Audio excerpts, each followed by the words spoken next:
Saudações, galera, tudo bem? Um bom dia, boa tarde, boa noite para você que está me assistindo agora. Seja bem-vindo novamente para você que já me conhece. Para quem não me conhece, meu nome é professor Rogério Joaquim.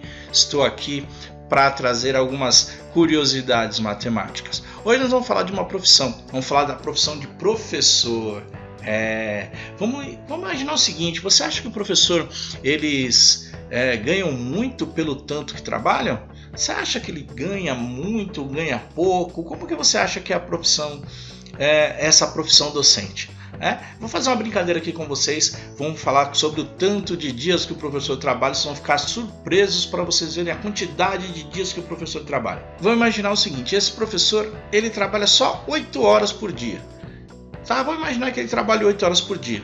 Se o dia tem 24 horas e o professor trabalha 8 horas por dia, o que a gente tem que fazer? Tem que pegar essas 24 horas e dividir por 8. Então, eu tenho só 1/3 dos dias que o professor trabalha, né? Se a gente pegar esses dias todos, ele trabalha só 1/3 dos dias. Então, o professor ele trabalha, na verdade, 1/3 do dia. Tranquilos? E agora o que acontece? Vamos imaginar que a gente tem um ano bissexto, né? Um ano com 366 dias. Então o que acontece? Eu vou ter que pegar esses 366 dias e dividir por quanto?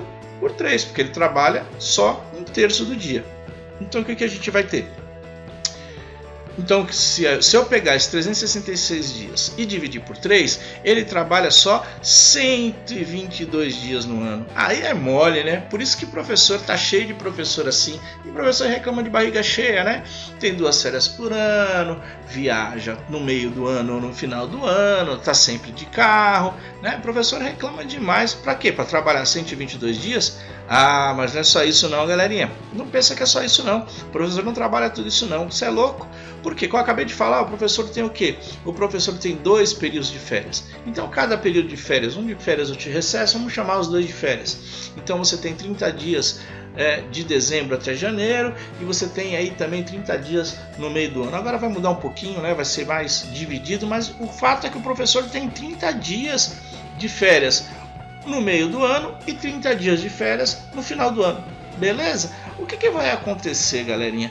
Se ele trabalhava 122 dias e vai ficar 60 dias de férias, o que eu tenho que fazer? Eu tenho que fazer essa continha. Eu tenho que fazer 122 dias menos 60. 62 dias só, galera. O professor trabalha 62 dias no ano e reclama muito, né? Tá sempre de carrinho, reclama demais, galera. Só que não é isso também não. Só isso? O professor é um bicho esperto. Sabe por quê? Porque ele não te falou ainda que tem 52 finais de semana. O professor não trabalha final de semana. Então você tem todo ano, você tem 52 finais de semana.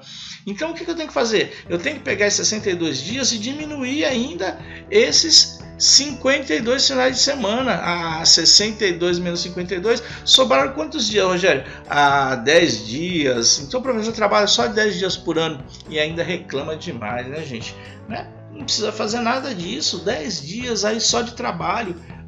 Mas aí tem outra coisa, hein, galerinha? Vou falar para vocês ainda. Esses 10 dias nem sempre são trabalhados. Por que não são trabalhados? Todo ano você tem emenda de feriado, você tem reunião pedagógica. Então ele não trabalha esses 10 dias, galera. Então vamos descontar esses 10 dias também dele.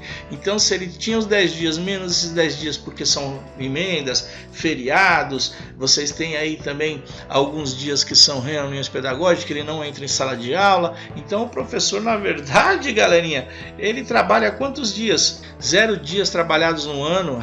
Isso é muito fácil. Aí é mole. Até eu quero ser professor. Fácil. Galera, na verdade não é assim. Isso é uma brincadeira, um cálculo que não tem nenhum fundamento. Mas algumas pessoas, elas acham que realmente o professor não é muito valorizado. Esse cálculo aqui é só uma brincadeira para a gente descontrair, mas o que acaba acontecendo? Nós temos aqui ter a ideia de quão importante é a profissão docente, né? Quanto é importante você ser professor. Não é uma missão, não é uma vocação, é uma profissão, galera. É uma profissão que infelizmente ela não tem o respeito de algumas pessoas. Então a gente tem um reconhecimento. O professor também é um pouco de culpa do professor, que alguns professores ficam se fazendo de coitadinhos sempre. Não é bem assim.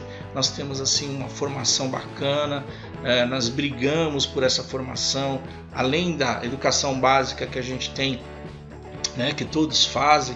Aí nós temos aí mais 3 ou 4 anos de preparação de licenciatura, e aí depois a gente tem algum tempo para fazer alguma pós-graduação, aí depois a gente tem que fazer um mestrado ou um doutorado. Então acaba sendo uma coisa que a gente se desgasta bastante, a gente se esforça para ter essa profissão. Então não adianta falar que é uma vocação, uma missão. Realmente quem quer lecionar tem que despender bastante tempo. E aí por isso que a gente fala, a gente reclama, então por isso que a gente reclama da nossa remuneração, porque a gente acredita que a gente tem que ser um pouquinho melhor remunerado. Então por quê? Porque a gente tem todo esse processo.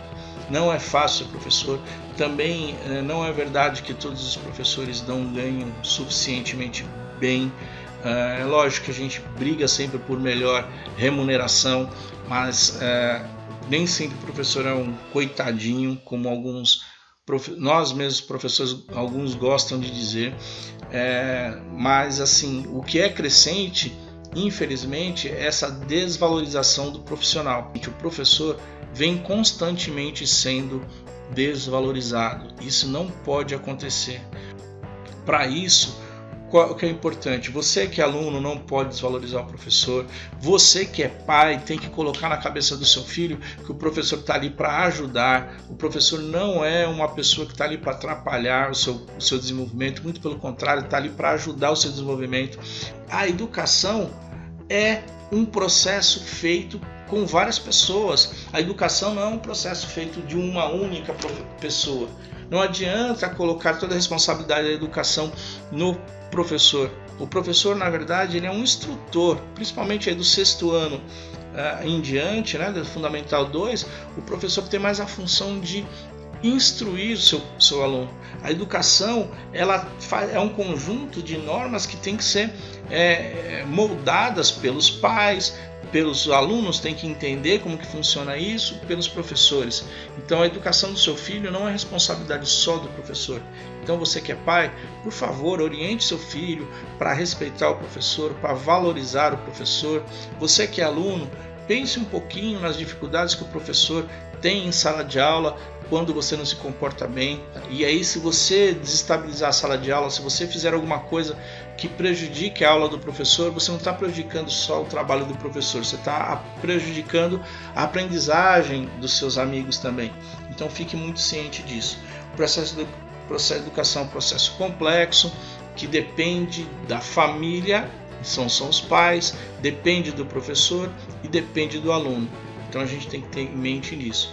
A profissão docente, ela exige que o professor se prepare, além da educação básica que todos os alunos fazem lá, do fundamental até o médio, o professor trabalha mais 4 anos, estuda mais 4 anos fazendo sua licenciatura, depois tem algumas especializações, né? São cursos diversos que o professor faz, e aí depois o professor existem alguns professores que fazem mais um mestrado, depois o doutorado. Então é complicado, é um processo muito longo que a gente tem que acabar valorizando. Galera, coloquem aí nos comentários o que vocês querem de conversa, de bate-papo, sugestões de temas